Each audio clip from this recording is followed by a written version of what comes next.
Um, Samuel Gichuki is a guy who fixes our cameras. He's a guy who fixes our accessories, our lights, our lenses. Of course, there are other vendors in the industry, but he is one of the top guys who does this kind of work. So we are coming live.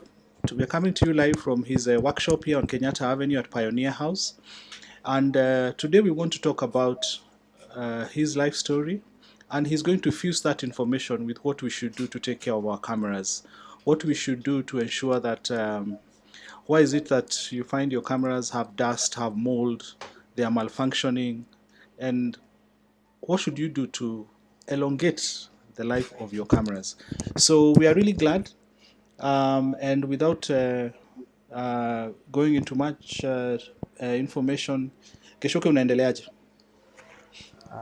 Gichuki wako salama Okay, and I'm grateful to be here. okay. Actually, you hosted me. I don't take it for granted. Thank you. So perhaps we start by telling us this story of repairing cameras, lenses, accessories. Ulianzaje? What are your beginnings? I can say this was uh, a passion career because my dad used to do this, and for some time when I was still in high school, I would come to his workshop. Then we were downstairs, the second floor. Uh, that that's the time that I used to come here, and actually I was trying to get to know. I was getting interested day by day to know what really a camera is. Luckily enough, uh, he was with my colleague who is Mbugwa, who also helped me a lot to become the person I am right now. And again, I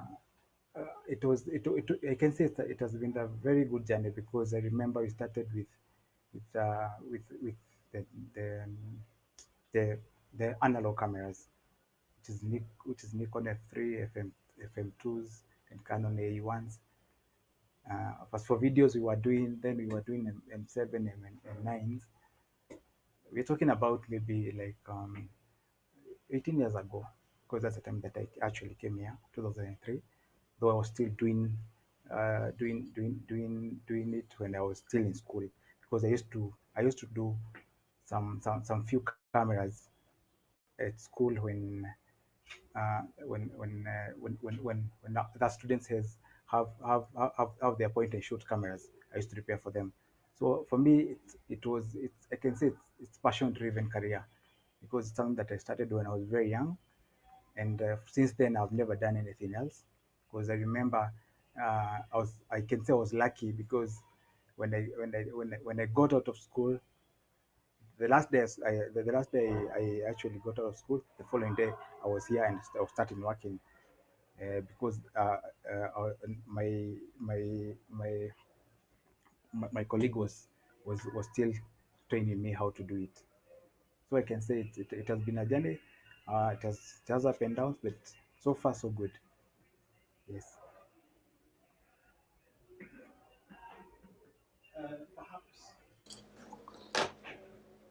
My question is, what role did your dad play?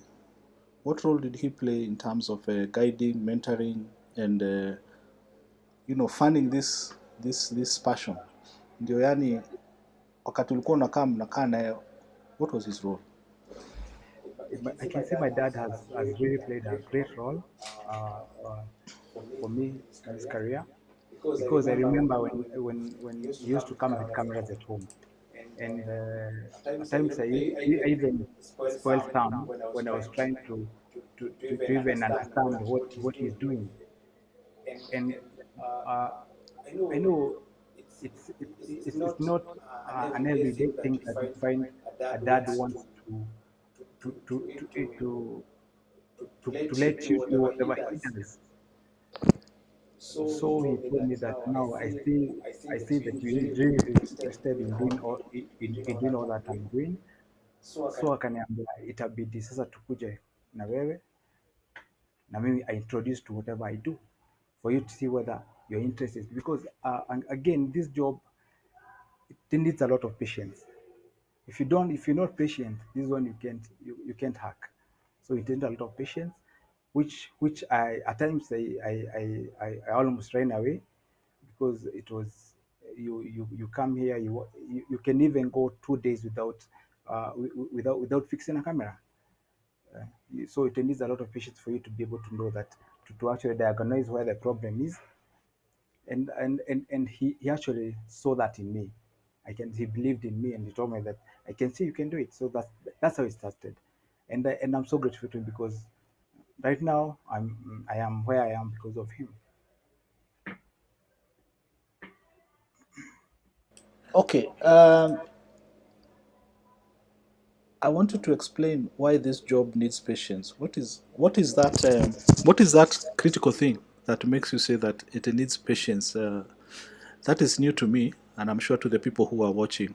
Explain a little bit. Si unaweza tu kufix camera mbio mbio na ukuwa umemaliza hiyo story. Mbona it take time? uh, as we all know, hakuna shule ya kulipia kamera even in Kenya or in Africa. So we start, vile tunasema mtu anasoma through the hard way, because right now, yes, I have traveled, yes, I have gone to China, but that was way after, not when I was starting.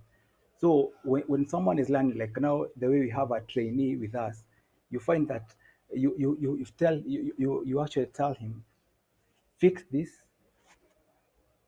way, then unapata anashindwa kufanya vile unamwambia, sababu uh, ana tend to forget. And again, a camera has so many parts inside, so many parts. Screws, you might find a camera like a Mark IV. Before you get to the motherboard itself, it has got more than 20 or 25 screws you have to remove, and those screws are not the same. So you'll have to understand how you're going to fix, because one thing you should know, that fixing a camera is not just diagnosing where the problem is. It's all about knowing how to disassemble and assemble. That's the first step that one should know, and that's why we actually test even the patients for that training that we're doing. Now, again, you find that those kitambo hatukuwa na spare parts. So right now we can say we are lucky because we get spare parts. So you need to actually diagnose and know where are the problems and how you're going to fix it. So before you even know how to fix it, it can take you to 1 or 2 days. So so to me, that's where patience comes in. Yes.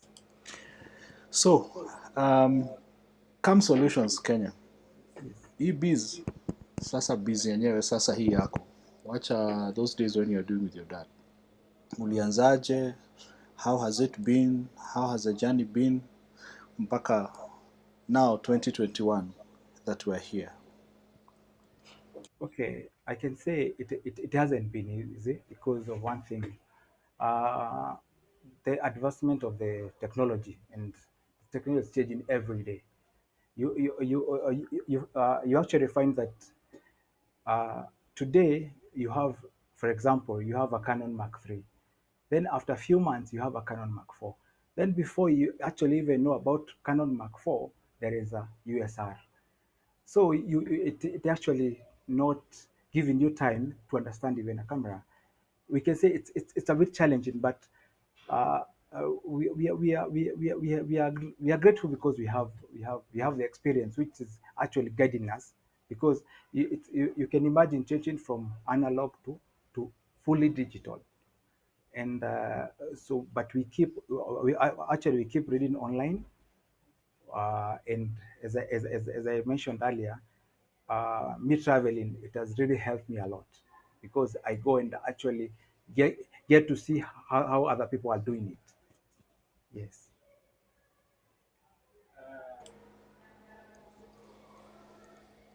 I think you have a very resourceful gentleman that you work with here called Mr. Mbugwa. You can tell us briefly Also, just about how you work with him, even before we bring him on board, because we are going to bring him on board for those who are following us.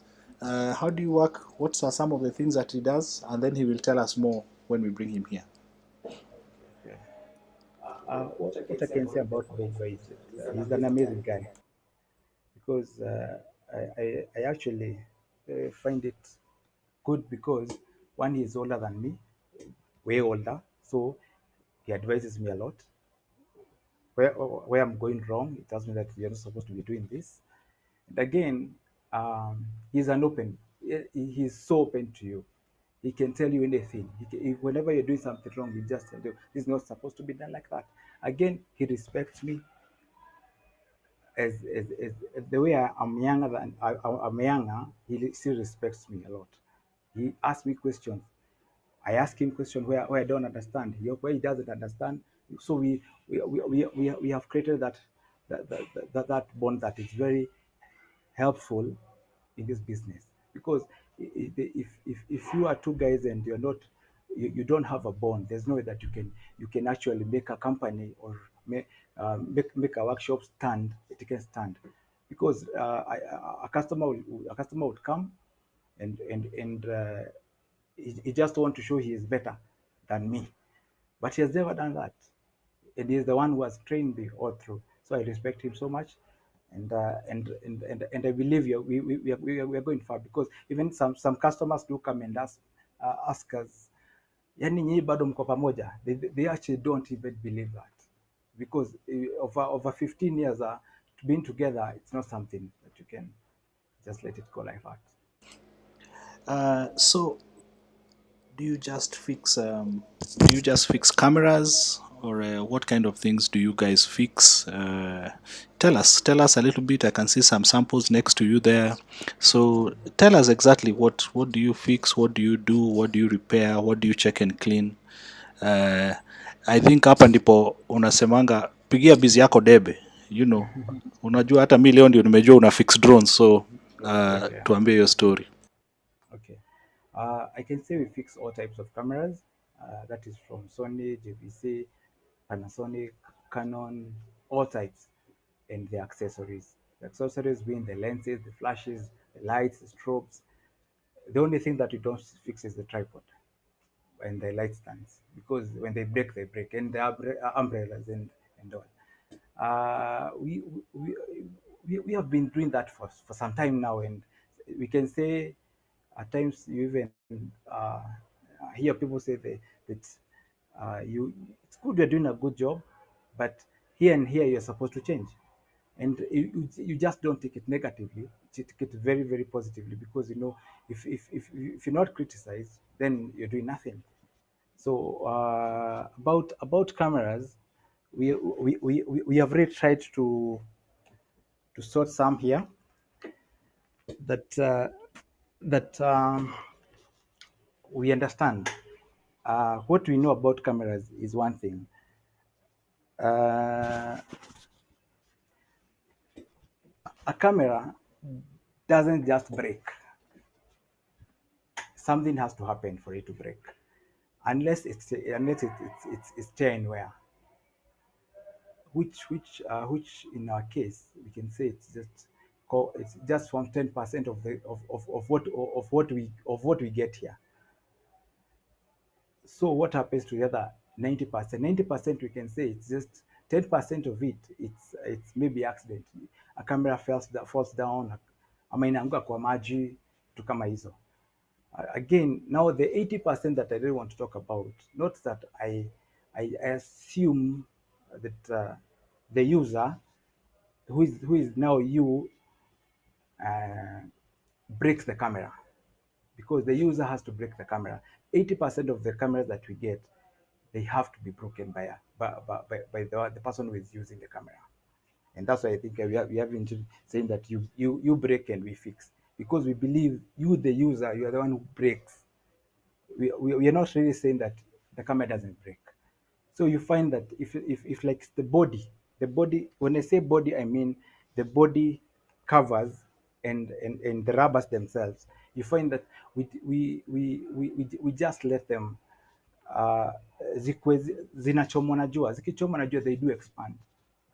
They expand definitely. Even if you come, we try to fix them back, you won't be able to fix them back. So what do? We have to replace them with new ones, because luckily enough we have spare parts for them. We replace with new ones. So as for that, what I would really want to say is, because hata kamera ikichomeka sana najua, even the body itself in a discolor. So what what I can really urge people is that they've come silicone covers, that people, silicone cover is something like this. It really protects from sun, from the sun. Again, now we come to dusting. That's what I think I kind of do it every day, which is cleaning and dusting of the body, the sensor, and all. Because most of the cameras don't have the caps, which is very important. Because when it comes to caps, let me just concentrate on the mirror box. Mirror box. When I see the mirror box, I'm talking about the mirror and now the box itself. What happens to this? When it gets dust, we inside this mirror box we have the AF sensor. AF sensor does what? AF sensor assists you to autofocus. So if it gets in the dust, the focus won't lock. That's what I'm so sure about that. Again, if in the same mirror box we have something we call the focus screen. Focus screen is the one that enables you to see whatever you're focusing on. So if it's dusty, there's no way that you can be able to see clearly. But there's one that I want to clarify. Actually, I had a client today asking me about that. Uh, once you view your viewfinder and see some particles inside, that doesn't really mean that the particles, they will you see them on your pictures, because once you see the particles inside the viewfinder, that is the viewfinder enables you just to see through. But when you see any particles in your photos, it doesn't mean that they're in your they're on your viewfinder. No, they are on your sensor. Now, when it comes to sensor, it's a bit tricky, because sensor, people try to clean it, and when you try to clean a sensor, we using at times I see people trying to use the earbuds. It's right, even the our shirts. It's not supposed to be clean like that, because once you touch it with your cloth and there's a particle, then you rub it. That's a scratch definitely, and that scratch will actually appear on your picture. Are you saying that the sensor is a very sensitive, extremely sensitive part? Then we shouldn't attempt, because I have had guys try to do it on their own. You're advising against hizo tabia. Yes, I'm advising against that. And yeah, I can say it's the second most, because they have the motherboard. The motherboard to me is the most important part. It's the second most, because sensor determines what kind of a picture you're going to get. If you try to clean it, actually you might even try to clean it, even you smudge it even more, you get a smudgy photo, a smudgy picture. If you try to, if you leave it the way it is, you get a dusty photo. So the most important thing is to make sure that you have your cap on whenever you're changing your lens. Change your lens, and cap on the camera itself. Again, you find you find people shooting direct to the laser lights. Sensor ikichapwa na laser light, definitely it has to go. It gives you a straight line or even dots, because I usually say I assume sensor to be there, to be UI. Wewe hata ukiangalia ukitoka jua ikuchome, wewe unaweza funga, kamera haitafunga. So what happens to the camera? It absorbs all that light, even if it's not possible to absorb it ina nini, lazima itachapa. Now the other part is the memory card slots, which we have so many memory slots cards there that we replace. uh, hii inafanyika mara mingi kwa sababu gani? Because you hurriedly, we are talking about the user who does all these things. You hurriedly put it in without even looking the side that you're putting the memory card. Unapata mtu ameweka inakataa ana force. If you force it, definitely it's going to break. Another thing, you find that your memory card is a bit chipped, but because you don't want to buy another one, you're still using it, but you don't know that the moment that you put that card in that chipped place, if it's a place that is broken, it will be left in, or when the memory card is coming out, it will come with a memory pin. So it's always advisable. Don't take long, just 5 seconds. Just take your time, put your card nicely, and then you're ready to go. So I think that is something that people that have get, because the memory card is one of the problems that I fix. I think I don't every week I have to fix a memory card, which is an installed problem. My my other question is about lenses. Sometimes we go to shoot kwa vumbi, kwa smoke, tuko kwa field. There are those lenses that protrude, maji inaingia huko vumbi, and those kind of things. Of course, lazima tuchape job, we want to make money, we go with the equipment, but are there things that we can do to avoid that? And the other thing, when you mentioned about cameras, kuna wengine wetu tuko na hii tabia, we never funika the cameras, we never funika the lenses, the lens caps huku mbele, ma scratches nini. What do you have to say just about of course, because some of those things you're saying, it's just out of carelessness and mishandling. Out of carelessness and mishandling. What do you have to say about that? When you say about lenses, there is something that we usually say. I don't understand why you as the user should, one, not use a cap when you're not using the lens, and again when you're using, why wouldn't you use an UV filter? Because at the end of the day, UV filter won't just a filter that can see clearly, and it won't affect your photo. So and you find it really protects you. It protects from the scratches, from the dust, and even if the lens falls down, it won't break the lens itself.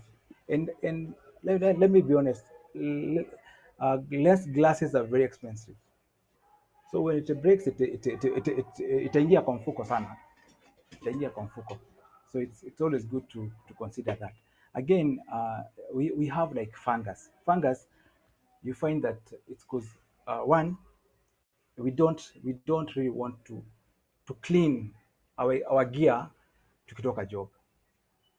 We just want to, yes, tumechoka, yes, but it's always advisable ukitoka job, you take your time with a brush, because dust iko na uchafu mingi, ikiingia ndani na ipata na moisture, that's where fungus come from.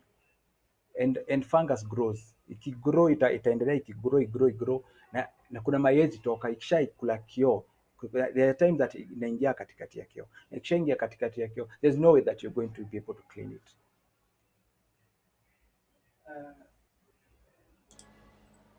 Let me ask you, which are the most common kind of repairs unapatanga hapa kwa hii workshop yako? What is the most common, like 2, 3, 4 kinds of repairs? Is it lenses? Is it memory cards?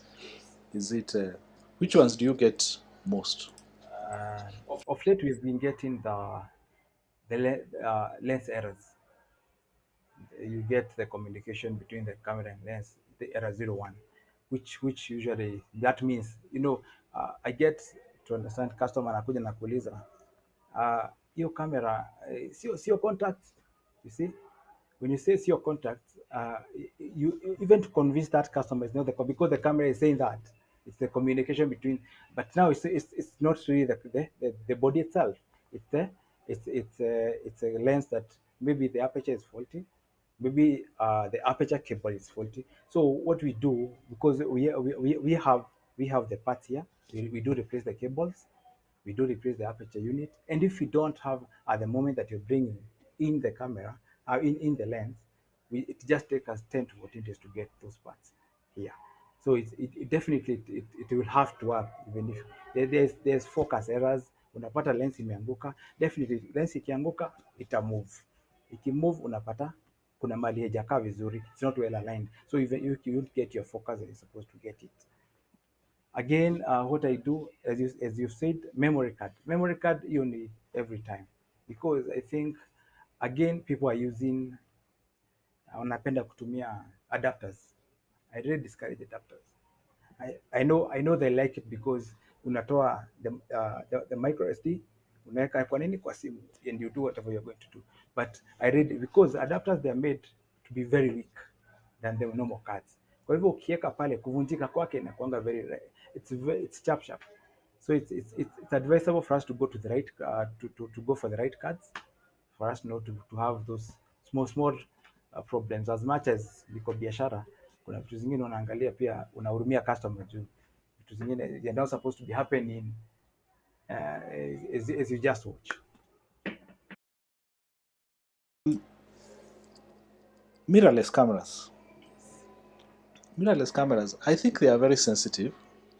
Uh, what do you have to say about them, about mirrorless cameras? They are smaller, more compact, but I have this fear that they are extremely sensitive. What do you have to say about them? Yes, they are. Yes, you're very right. They're very sensitive because you see, like they don't have the mirror. They don't. Most of them, the shutters zinakwanga zimefunguka. So the sensor, as you say, the sensor to me is the second most important. Huh? Or iko too open. You find that a sensor for A7 III alpha goes for around 70,000.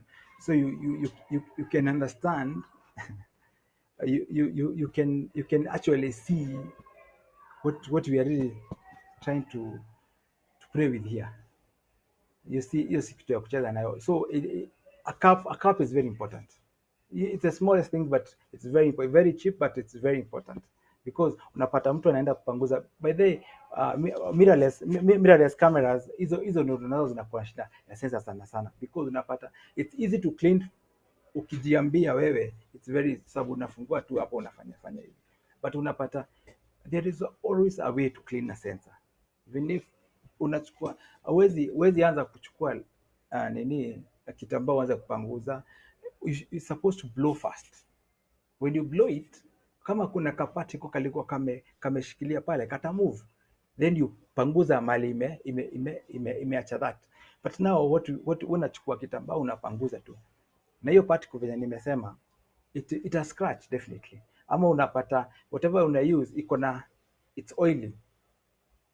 Okay, ukinini itaacha that mark, so you never get whatever you are looking for.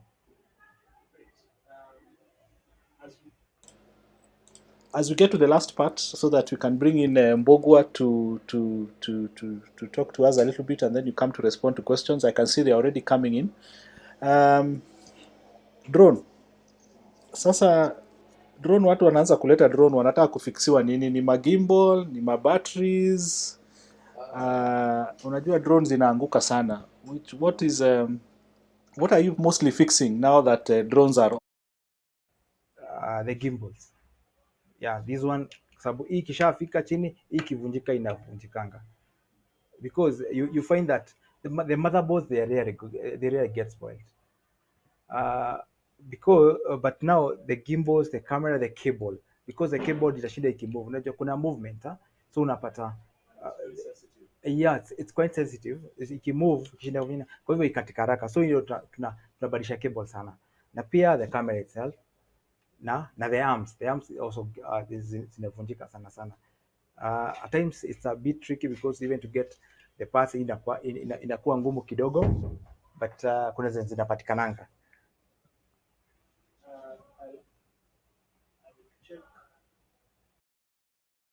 One question hii ni very specific.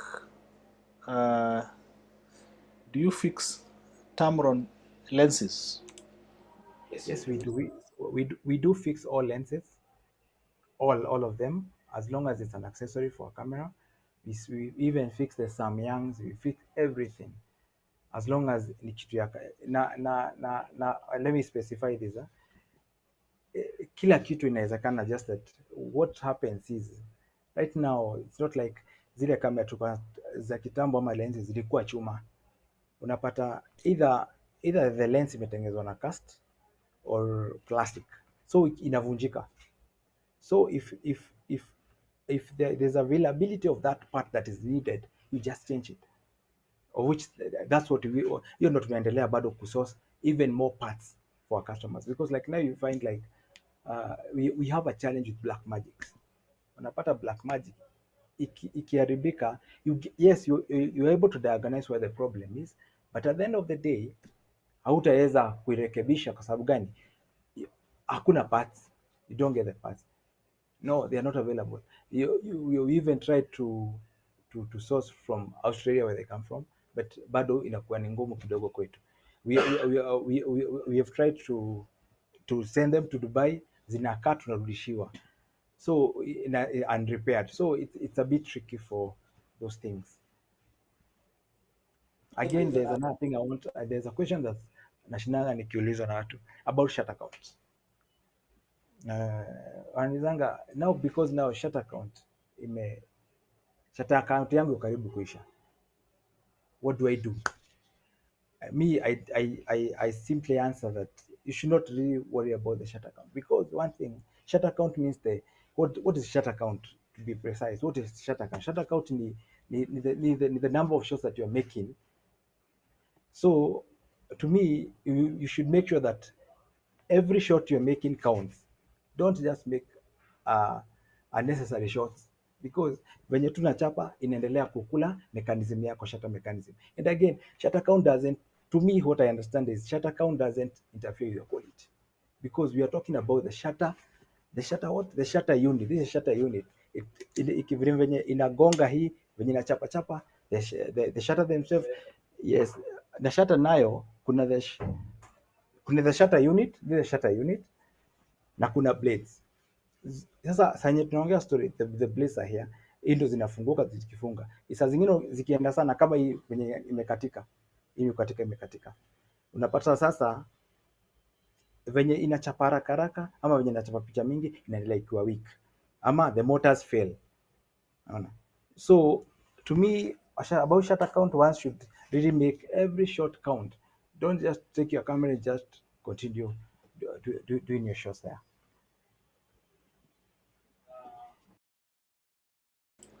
I think we are going to take a short break.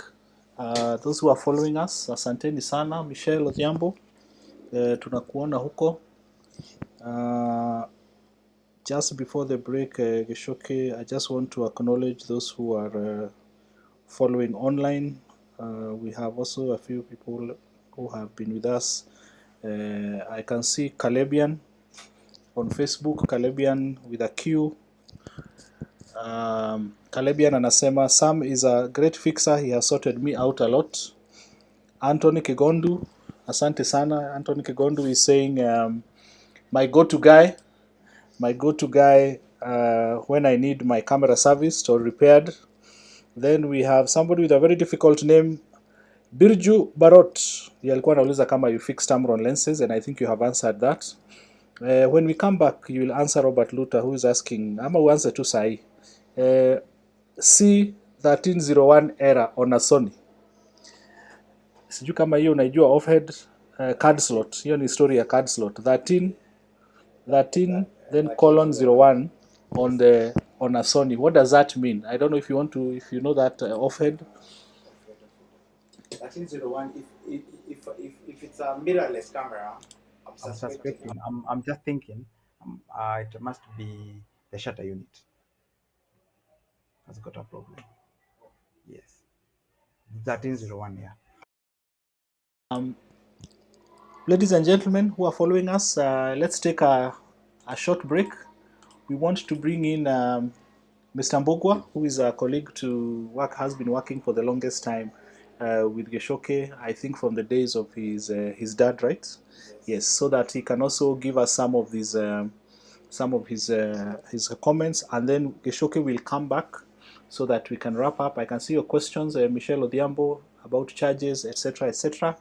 So we will be back in a minute. Thank you very much.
We are back and we are joined now by Mr. Mbugua. Mr. Mbugua amekuwa akifanya job na Sam Gichuki na Budake for many years, and you had him giving a testimony that their relationship is very cordial, has a lot of respect in spite of the age difference. And I believe Mr. Mbugua experience ako nayo. So pengine nikuulize tu Mr. Mbugua, tell us briefly, mlianzaje this work, and how did you end up fixing cameras? How did you start? Asanteni sana. Mimi nilianza hii kazi wakati nilikuja tukapatana na babake Gichuki. I think we met back 1992 as a young boy. 92. 92. As a young boy, fresh from school, we started together with the manual cameras. You can see how I was jovial those days because I was young. The gentleman was kind. He taught me. He took his time. Regardless of family affairs, he taught me keenly, and I was obedient until when I matured and I had gained experience with the manual cameras. That is when he we coped with him. Digital camera came back. He met us in the field. Afterwards, Gichuki was used to come after midi from school. He get interested with the job. His father retired. Then he joined me as a company. That is where we are now. Maybe the thing I want to ask is from those days of film, it was a different life. I remember my dad had a film camera. Films zilikuwa zinachomeka. Maisha ilikuwa very hard. Life was much harder. Today, even if you delete your card, you can recover mostly using software. And then now you're seeing mirrorless cameras. They are advanced. They can even do 20 frames per second. They are smaller, are they complex? Can you tell us, how have you seen the difference from that 92? Now we are in 2021. That transition, what have you seen? Has it shocked you? You have seen it all. How has it been like, that whole difference? Truly, I can say it has even shocked me a lot. The transition is taking a very short time, but the film industry, it had taken a very long time with the film cameras. because even you are not many, even you are in village, I think you are being arranged to be taken a photograph a month prior to the photographer to come. Nowadays, it's just like a phone. I can say it have changed. It have changed a lot. And that's why, if in those days, you can count, I think by 92, it was only Gichuki's father was a camera technician. The other guy was called Chege. Those I knew. You could not see somebody trying to open the camera. Manual cameras are the hardest to repair. They are the hardest to repair. So what I can say, according to the technology, things are becoming simpler and simpler as we go on. Secondly, the background of the films of developing the negatives. You could see people developing the negative for it now to be printed to photos. It was tiresome. But now this one, you can take a photo na uirushe saa hiyo hiyo. By those time you have to go to the studio, you travel from Migori, you set the film, they being developed, they became overexposed. It was tiresome those days. But now I can see things have changed. Before we bring back Gichuki, there is a question here which I want to throw at you. Someone from Facebook is saying, my Canon 7D just cannot come on. Akiwasha, haiwaki. Of course, haujaiangalia, you may not know what the problem is, but what could be the possible reasons? Somebody asking, my 7D cannot just come on all of a sudden. What could be possible problems with that? On the side of the power, that is power now. Power relates so many things. Unless we open and check the power supply, something might have gone wrong on the power supply. If you are done with the power supply, that one will go back to the motherboard. For that question, it's hard to say what has happened for it not to power. If the battery is okay, we will be left with the camera.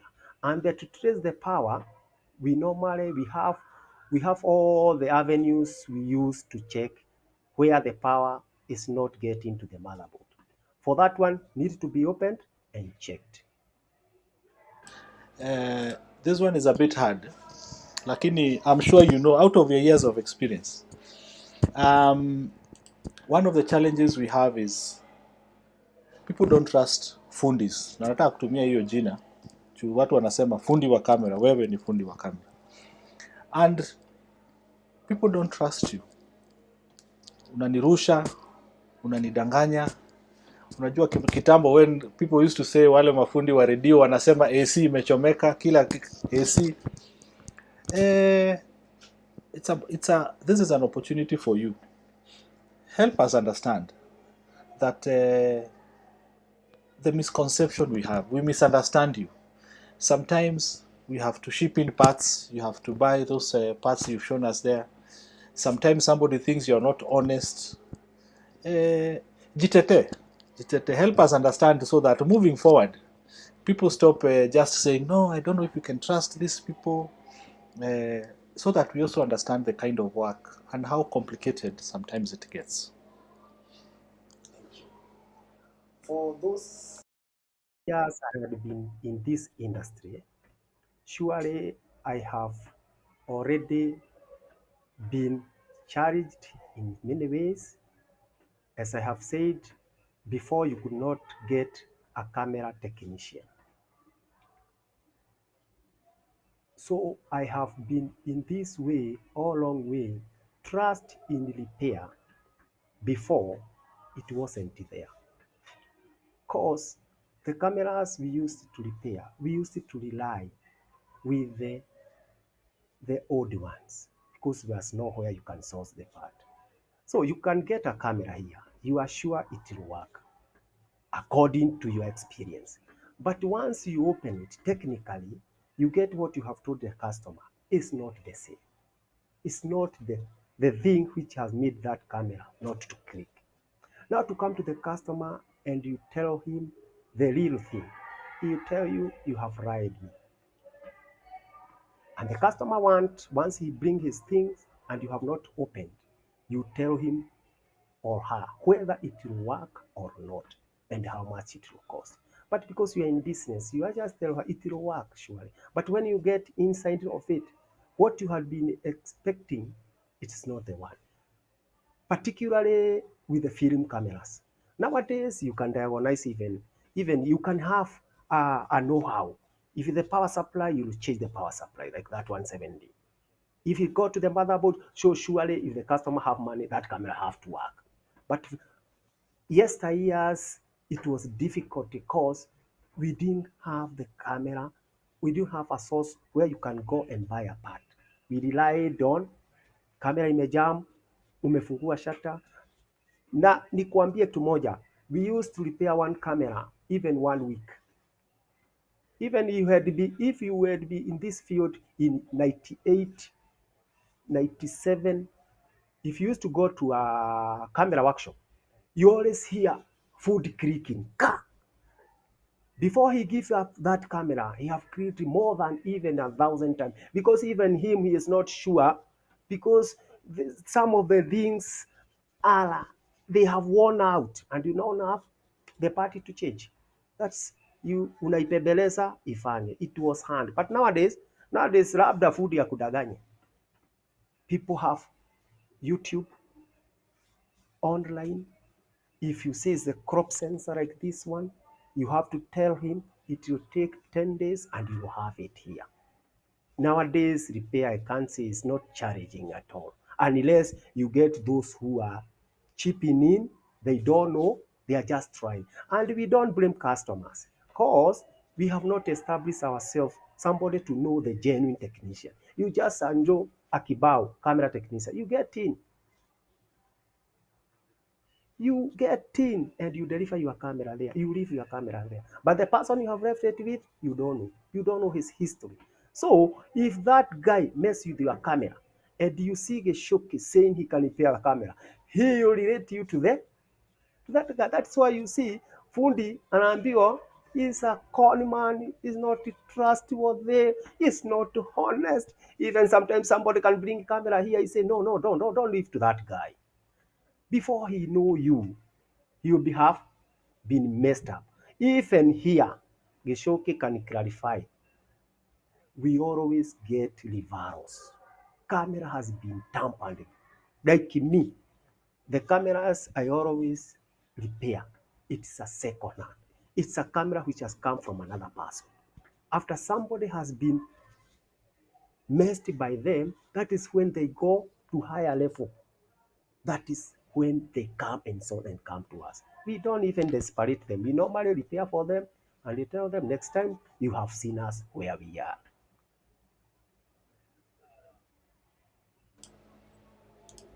I think it is very important that part about honesty. Maybe your closing remark about video cameras. Two comments I want you to give. Video cameras, perhaps, what kind of problems maybe come out of video cameras that you have seen, if you can mention briefly. For video cameras, we have come a long way. We have come from that one of projector that used to be projected to the wall using the film. You know, it was recorded through the shutter. You saw those film, long 74, those are the films, recording by films. Then we came back to the tape one, the bigger VHS tape, that is M7, M9, M5. We came to M95, it was called a superior camera. That's all we are mini tapes cameras. Then we come to the mini DVs. The mini DVs came, no, digital 8, the 8 millimeter tape. That came, then we came to the mini DV. But the challenges or the problem with the video camera, even this one we are using nowadays, is when you bang it. If you get a bang, it must develop a problem. That normally The problem we get with the video camera is the lens itself. The lens itself. And this one does not spoil by its own. It is the one who is using it.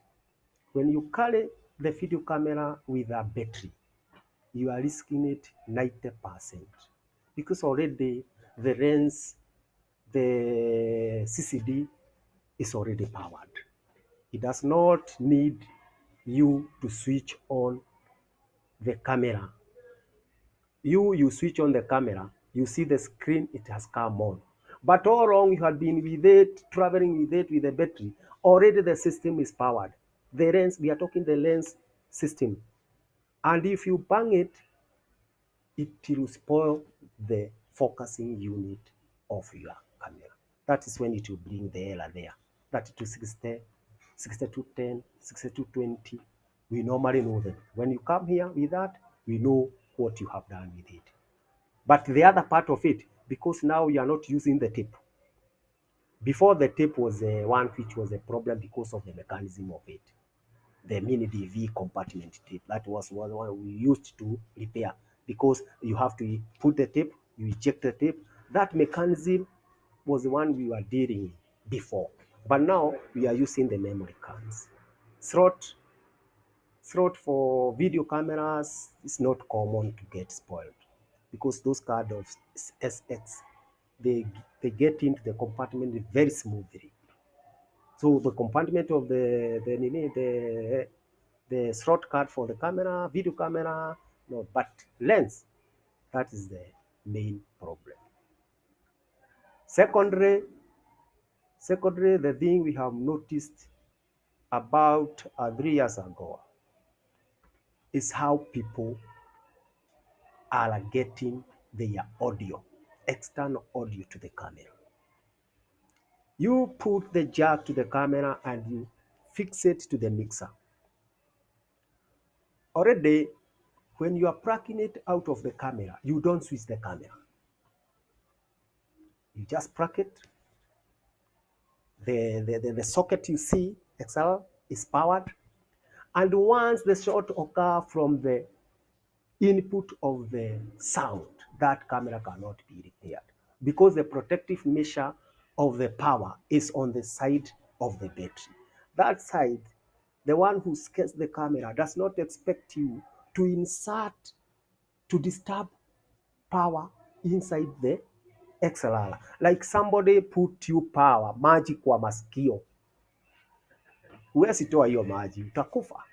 That's why when you are switching off, you switch off the camera. And if you are not all that busy, even the mixer, plug your camera, plug your cable, and plug the camera. Because once it's get the short through the XLR, we have seen they are not repairable. Let me get that. You're saying switch off power, then plug in, or switch off power and also plug out. So don't be plugging in. Don't plug in when the camera is on. And don't jack out when the camera is still on. The camera should be off when you are plugging that thing.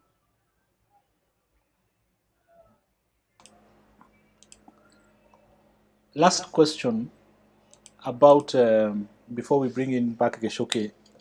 So, do you guys also fix this sound now that you have mentioned about XLR? Do you also fix like sound equipment? For example, can I bring my lapel mics or some of these other accessories like for sound, like the recorders?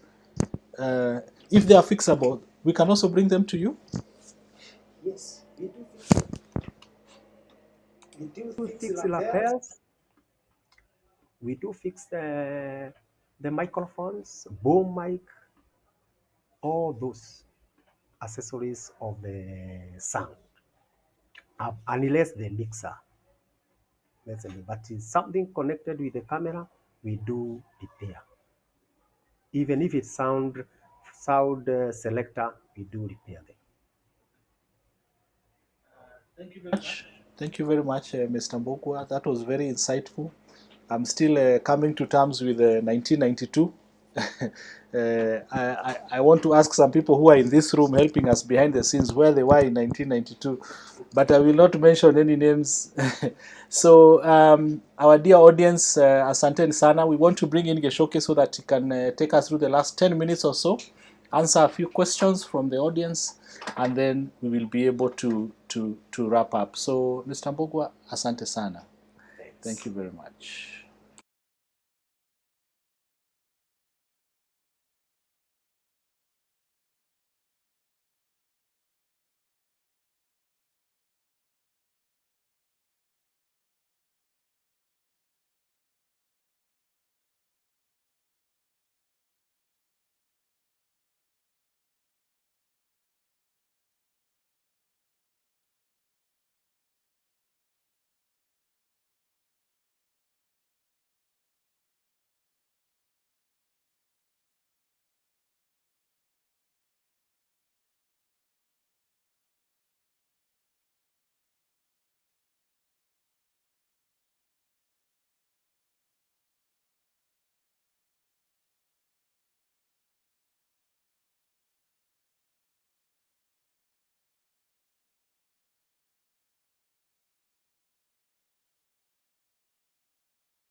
So we are back with Mr. Geshoke himself, and we have around 10 minutes. There are a few questions that people have asked. So perhaps to start us off is history ya maji, Mr. Geshoke. Water, no, I remember time one of my students came to me, kamera ilianguka kwa maji, kwa beach, puju, kaingia ndani kabisa. Alafu kuna hii maji kidogo kidogo. What chances do our cameras have with water? And at the same time, number two, what measures should we take? Because watu wanaendanga huko Mombasa, swimming pool, nini, wanacheza cheza na pia wanacheza na camera. What do you have? Okay. About water, one thing that I can say about water is that kama venye unasema kwa beach, you forget that like now I can see my colleague here, the camera itself doesn't have a strap. We forget the need for a strap. The strap is for hanging here.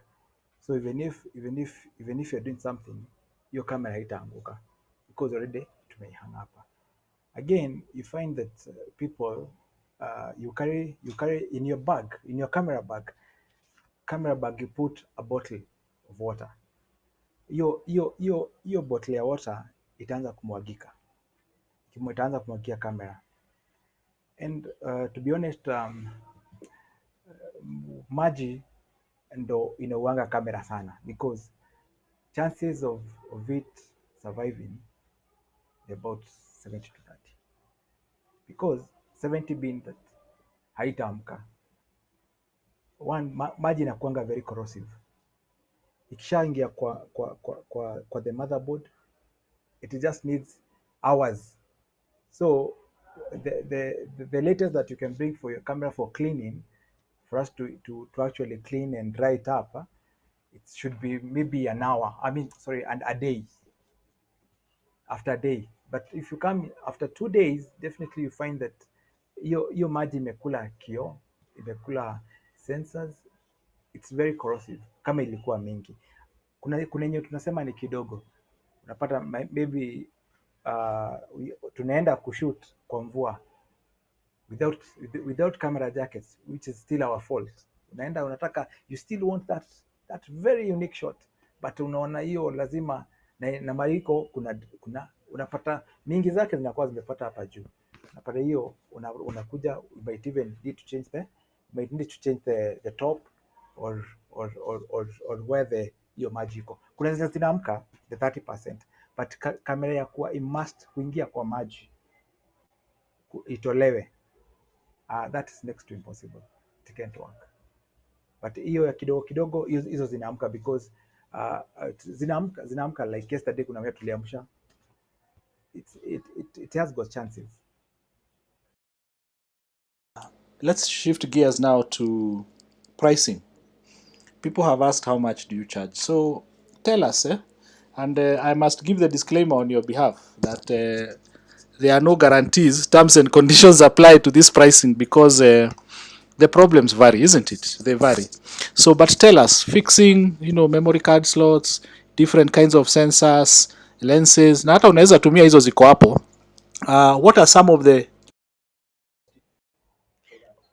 Okay, when we say about memory cards, si ati nikisema memory card namaanisha, I mean that memory card memory card zote we charge the same way. Kila camera na memory na slot yake, because every camera has got its own memory card slot. Unapata like 5D Mark 3 haingia na Mark 4, so kwa hivyo unapata zina vary, but for like memory cards, they range from around 4,500 to even 15,000, depending on the camera, which camera we're talking about. Again, there is now the sensors. Sensors unapata, like as I mentioned earlier, for Sony Alphas, they're very expensive. For Mark 4, the last time we did it was about 65,000 about.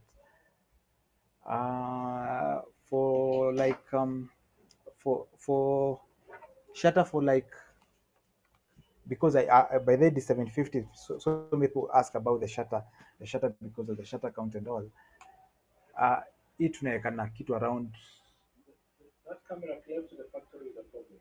this one for the shutter. Yes. It always have problem with the shutter unit, which usually vary from around 14 to 21, depending on the dollar rate that some you're importing parts and all. But because again, that's a factor to actually know that when you're importing, dollar ikiwa juu pia price zinaenda juu. Yeah. Again, there is rubbers. Hizi rubbers kuna kama hizi za D750 itakuja around 9,500, and that's the reason as to why I'm insisting. From the range from around 6,000, depending if you have the logo, if you don't have the logo, if you want just the grip, so it depends. But that's why I was insisting on the silicone cover, to have the silicone cover, because when you have it, you won't need to change it, because because the only thing that you're going to be doing ni ukishamaliza job yako unatoa the silicone cover, unapanguza kamera, then unarudisha the silicone cover. That's it. Yeah. Hmm. Lenses, kutoa vumbi pia ina depend na which lens. Like now that here I have a 70 to 300 to 200. You can't compare the 70 to 200 to 18 to 55, or just a prime lens of 50 mm, because this one has got a tube it has got so many lenses inside. So it will determine with how we get in that lens, because unaweza pata ile uchafu tunaona iko hapa juu. That only depend. Maybe ukipata kama ni hapo juu unaweza maybe 1500, lakini kuna zenye unapata iko na fungus kutoka hadi the last pale katikati ile ya mwisho kabisa. Hiyo unapata nao that only even cost even from 6000 7000 depending which lens it is. Unapata 50 millimeter you even charge 500 to 1000, because unapata hiyo ina kio moja peke yake. So, maybe the last one for drones, perhaps, just indicative costings. Drones they're a bit pricey to repair, let me say that. I think because of the spares, because right now when you get around 20 to 30,000 to actually replace it. So and now we have this is Phantom 4, and then we have the Mavic. The Mavic Pro, their parts are very expensive. You buy the gimbal, it's going for about 35,000. So it's always when you're flying, know that you're still taking a risk, as much as it might go back, it might go up na bado ikirudi chini upate uko na damage kidogo. Yes. So finally, I think you want to give us a check and clean next month. Tell us about it. Uh, I think it's always good to actually give back to your customers, because as you've heard, we have been here for years, the same office. So we were thinking it would be wise for us to actually do a free cleaning check for a single camera and one lens. We won't specify on which lens, but because we believe kila mtu ana lens zake mingi, kwa hivyo just choose one lens that you want to do uh, a free and clean and check, ambapo tunaweza fanya from September, but we actually communicate the date, the actual date. Yes.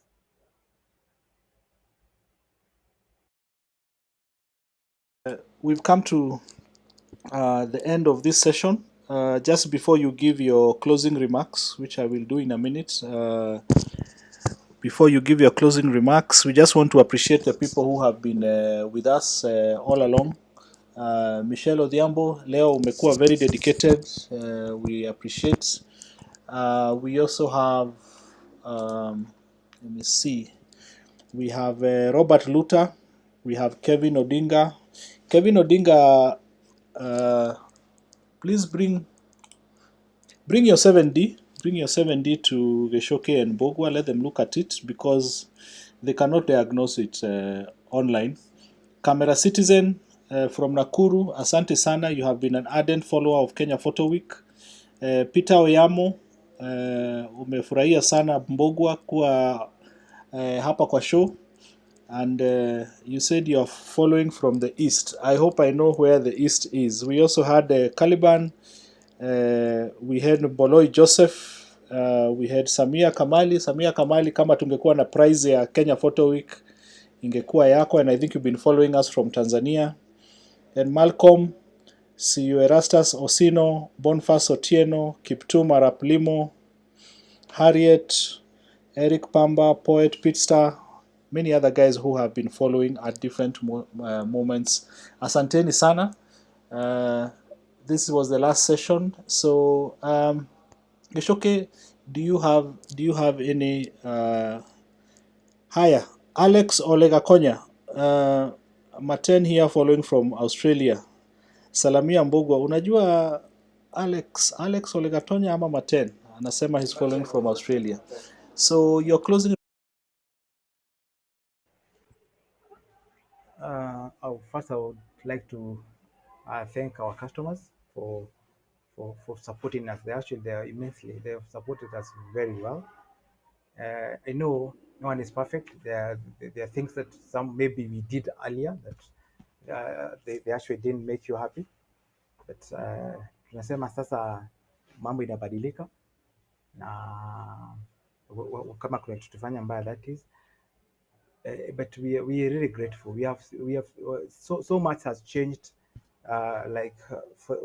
For the last 5 years, we are getting more customers, more new customers.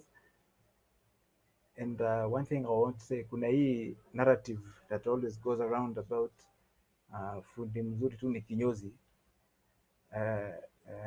Yes, tuachangi kichwa, lakini I think it's because of whatever we have portrayed for you to the customers in a way that, but we would really want to change that and actually change that by giving our customer satisfaction uh, through professionalism, effectiveness, and efficiency, and even timely service, because we believe that uh, hata nikikaa na kitu yako sana, you don't you fail to trust me, you fail even to trust the equipment that I'm working on, because you wonder why is it taking a lot of time to be repaired. So that's an area that we're really trying to change as camp solutions, and I believe we are going to tutatembea pamoja, tutatembea pamoja, and and it's good to sabu it's good to note that if a customer if you're not happy with the services, usinyamazie huko, just come back and say that I'm not happy because of this and this, and now we actually see how we are going to help you, and actually tunajaribu kutengeneza mahali tunaweza kuwa tumeharibu.